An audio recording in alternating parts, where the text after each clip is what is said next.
tua presença que nos trouxe aqui, Senhor. Não desistiremos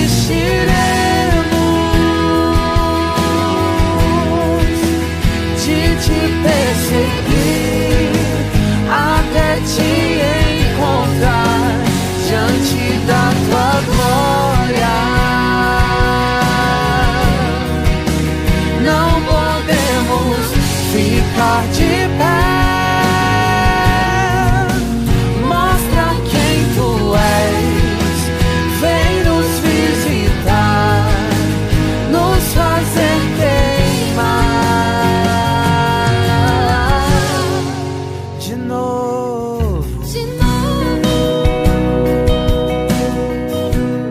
O Senhor esteja convosco. Ele está no meio de nós. Proclamação do Evangelho de Jesus Cristo segundo Mateus. Glória a vós, Senhor.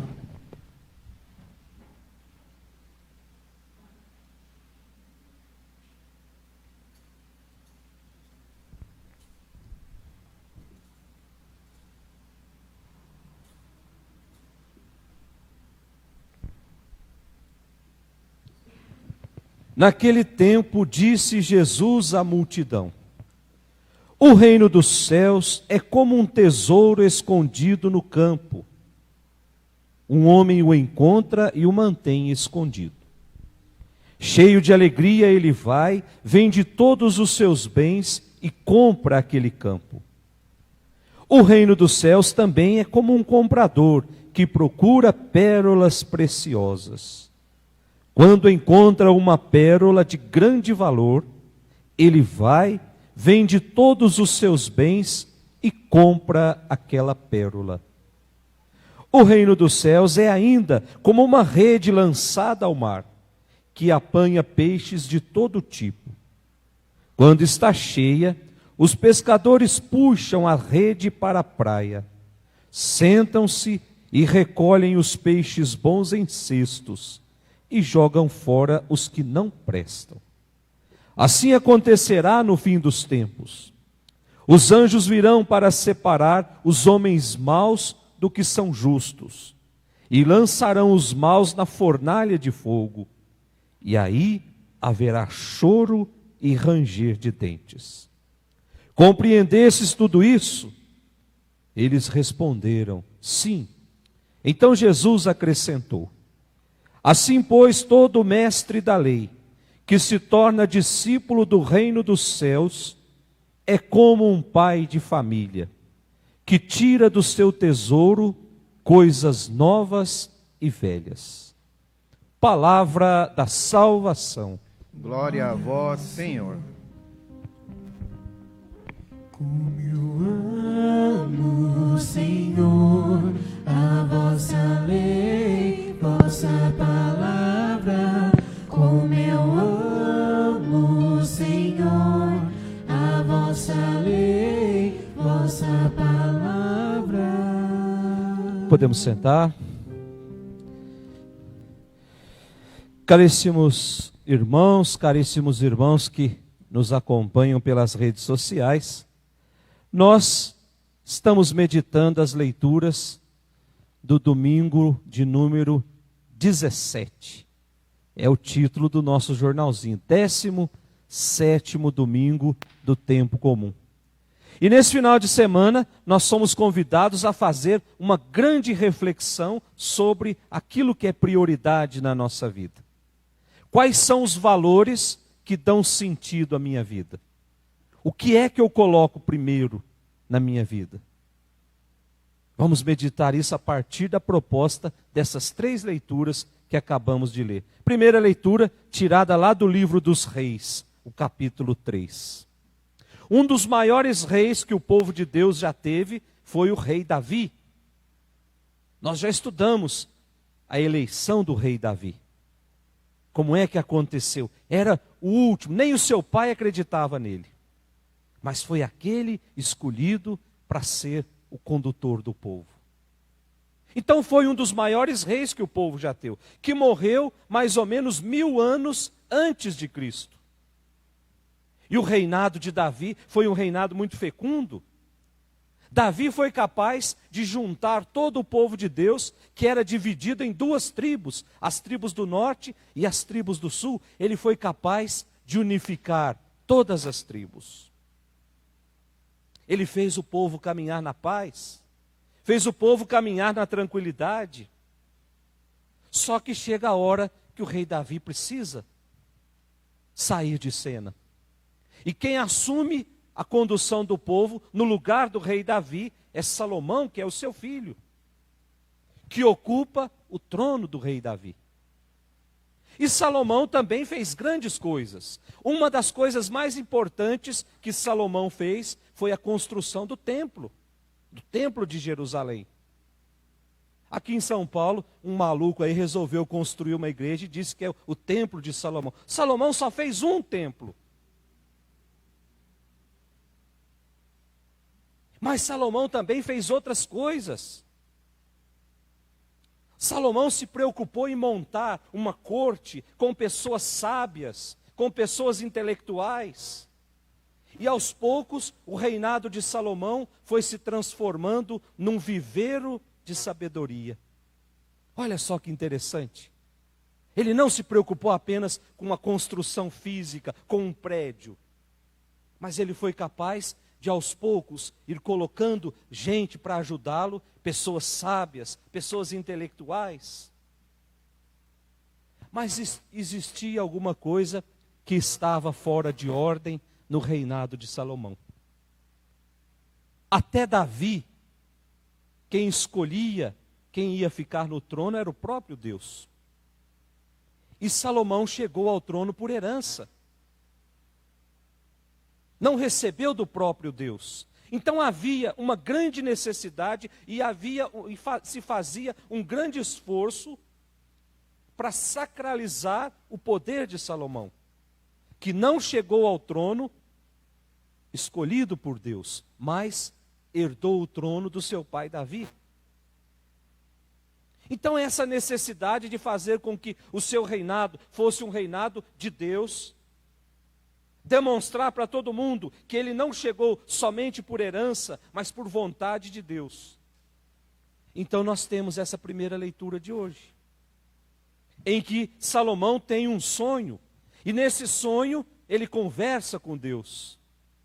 Nós podemos até ver o comecinho da primeira leitura. Naqueles dias, em Gabaon, o Senhor apareceu a Salomão em sonho, durante a noite. Ele disse: pede o que desejas e eu te darei. E Salomão, consciente da grandeza de sua tarefa e consciente das suas limitações, ele pede que Deus lhe dê um coração sábio. E aqui ele demonstra que ele não está preparado. Como é que continua? Pede o que desejas e eu te darei. E Salomão disse: Senhor meu Deus, tu fizeste reinar o teu servo em lugar de Davi, meu pai. Mas eu não passo de um adolescente que não sabe ainda como governar. Portanto, ele está consciente da grandeza da tarefa que foi designada, mas também está consciente que ele é fraco, está consciente que ele é limitado, e aí ele pede um coração sábio, para poder governar com justiça, e diz a primeira leitura que isso agrada a Deus. E se nós avançarmos um pouquinho, é que ninguém trouxe a Bíblia hoje, mas se nós avançarmos um pouquinho nessa primeira leitura, você que está em casa acompanhando pela Sagrada Escritura, avança um pouquinho, a partir do versículo 14, que você vai perceber que Deus, além de conceder sabedoria para Salomão, Deus dá para ele de graça mais 3 dons, sem que ele pedisse, justamente por reconhecer que ele era limitado, por reconhecer que ele não tinha capacidade de governar o povo se não tivesse a mão de Deus ali agindo. E quais são esses dons que Deus dá para Salomão, além da sabedoria? A riqueza, a glória, a vida longa. A partir do versículo 13, podemos acompanhar depois quando chegar em casa. E isso deixa muito claro que o rei, ele é um instrumento de Deus. Ele é um intermediário entre Deus e o seu povo. É através da pessoa do rei que Deus governa. E Salomão, ao pedir sabedoria, deixa claro que ser rei não é ter nenhum privilégio. Ser rei não é governar para benefício próprio, mas é um ministério. E Salomão tinha consciência disso, que a autoridade é um serviço que deve ser exercido com sabedoria. Não é aquela frase, aqui quem manda sou eu. Mas é a sabedoria que está por trás disso. A autoridade não precisa ser declarada aos quatro cantos da terra. Nós reconhecemos a autoridade de uma pessoa pela sua sabedoria em lidar com determinadas situações. E é essa sabedoria que Salomão pediu. Não foi uma sabedoria de acúmulo de conhecimento, porque isso nós não precisamos pedir. Mas a sabedoria de lidar com aquilo que é contrário à nossa vontade, sabedoria de sair de diversas situações enroscadas da nossa vida. É essa sabedoria que nós precisamos pedir para Deus. Isso demonstra humildade. E continuando a nossa reflexão, por isso Salomão, ele é modelo de homem que escolhe coisas importantes. Coisas importantes para estar melhor a serviço dos outros.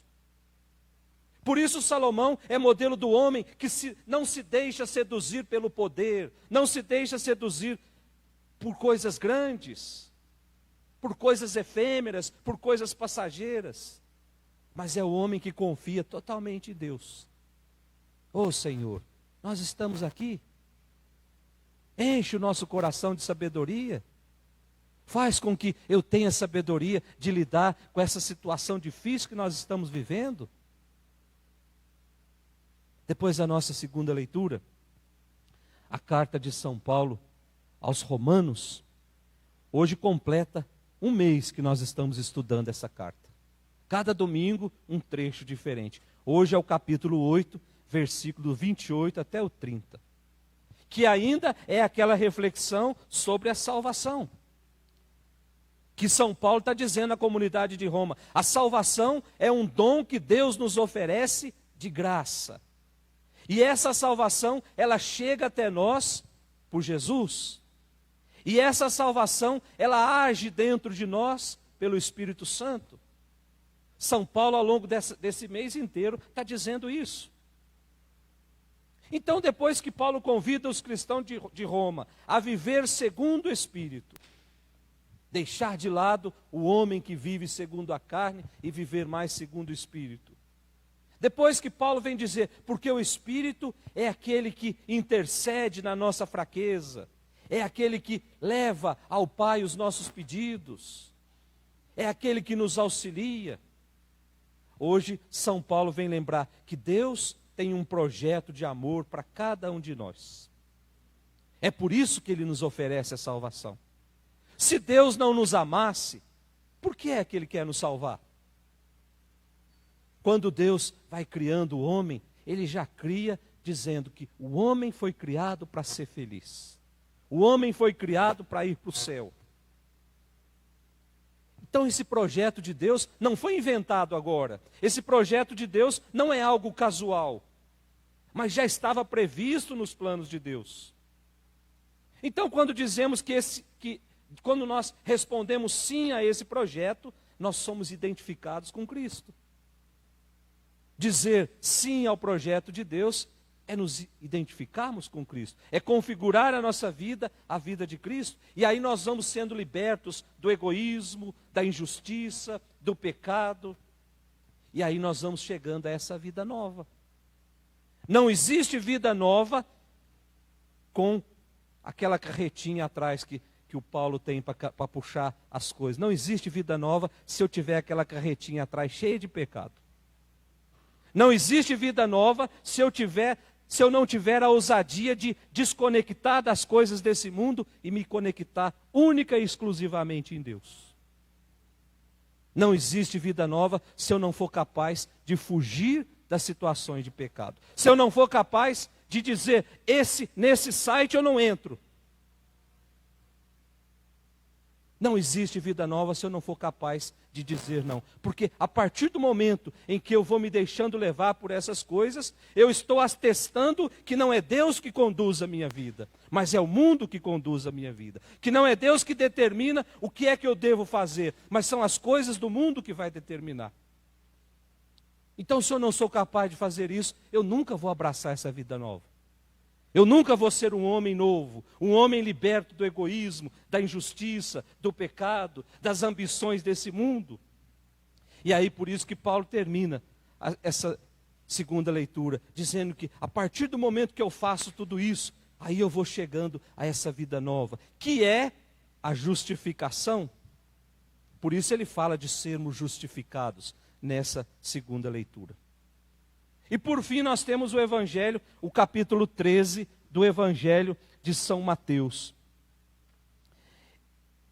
Hoje é o último domingo também que nós vamos escutar as parábolas de Jesus, que nós vamos tratar dessas parábolas. Que Jesus deixa muito claro que falar em parábolas é extremamente pedagógico, porque leva a pessoa que está ouvindo a refletir, porque foge daqueles discursos muito lógicos da época de Jesus. Então as parábolas, ela vêm para que nós possamos entender melhor a mensagem do reino de Deus. E agora nós temos mais 3 parábolas. Mas para entender essas 3 últimas parábolas, nós precisamos levar em conta a realidade que estava vivendo a comunidade quando esse texto foi escrito. Foi escrito no século I, mais ou menos 80 anos depois de Cristo. De 50 a 80 depois de Cristo. Portanto, já havia passado 50 anos da morte de Jesus. E aquele entusiasmo, aquela alegria inicial, aos poucos foi dando lugar a uma vida morna. Aos poucos foi dando lugar à monotonia, à falta de empenho, à falta de compromisso. Então, o evangelista Mateus sente que é preciso renovar o compromisso cristão. Sente que é preciso animar aqueles que estavam desanimados. É nesse sentido que nós temos o texto de hoje do Evangelho. E ele começa convidando a tomarmos consciência dos valores do reino de Deus. Como um tesouro escondido no campo, como uma pedra preciosa. É engraçado que se nós lermos o Evangelho rapidamente, nós vamos entender que quem vai comprar aquele tesouro é alguém que quer ganhar dinheiro em cima daquele tesouro. Mas o evangelista não fala que a pessoa que compra quer vender. Eu não sei se vocês prestaram atenção. Ele vende tudo o que ele tem para adquirir aquele tesouro, mas não fala se ele vai vender. Ou seja, identificando o reino de Deus como esse tesouro. Quantos deixaram tudo para seguir, para buscar esse tesouro? Quantos abraçaram esse tesouro e não largam esse tesouro por nada? Deram as suas vidas por esse tesouro. Consumiram, gastaram as suas vidas por esse tesouro. É só ver a história dos santos. Deixaram para trás uma vida muitas vezes luxuosa e abraçaram esse tesouro, viveram a pobreza. O maior exemplo disso é São Francisco de Assis. Portanto, correram atrás, tomaram consciência do valor do reino de Deus, que é um reino de paz, que é um reino de amor, que é um reino de fraternidade, de serviço. Quem é que não deseja esse reino, gente? Ainda mais nesses tempos em que nós estamos vivendo, onde se mata em nome da fé, onde se mata em nome de Deus. Quem não quer esse reino de paz? Quem não quer gastar a sua vida por esse reino? E Jesus continua dizendo que esse reino é como uma rede que é lançada no mar, que pega vários tipos de peixes. Para dizer que o reino de Deus não é um condomínio fechado, onde só entra pessoas escolhidas, pessoas selecionadas. No reino de Deus entra todo mundo. As portas estão abertas, as redes foram lançadas. Portanto, todos estão convidados a participar desse reino. E ele termina dizendo, presta atenção, gente. Vamos prestar atenção. Conhecer e não pôr em prática não serve para nada. É preciso ser como aquele pai de família que conhece, portanto que tira coisas velhas do seu tesouro, mas também tira coisas novas, porque vai se atualizando, a palavra de Deus vai modelando, vai atualizando a cada dia. E é essa graça que nós precisamos pedir nessa Eucaristia que nós estamos celebrando. Que esse tesouro que nós identificamos com a palavra de Deus, que ele possa encontrar um lugar seguro no nosso coração. Que nós não permitamos que o mal cresça junto com esse tesouro. Que nós não permitamos que o joio cresça junto com esse tesouro e faça com que esse tesouro perca o seu valor. Peçamos que o Espírito Santo nos explique todas essas palavras. Em nome do Pai, do Filho e do Espírito Santo.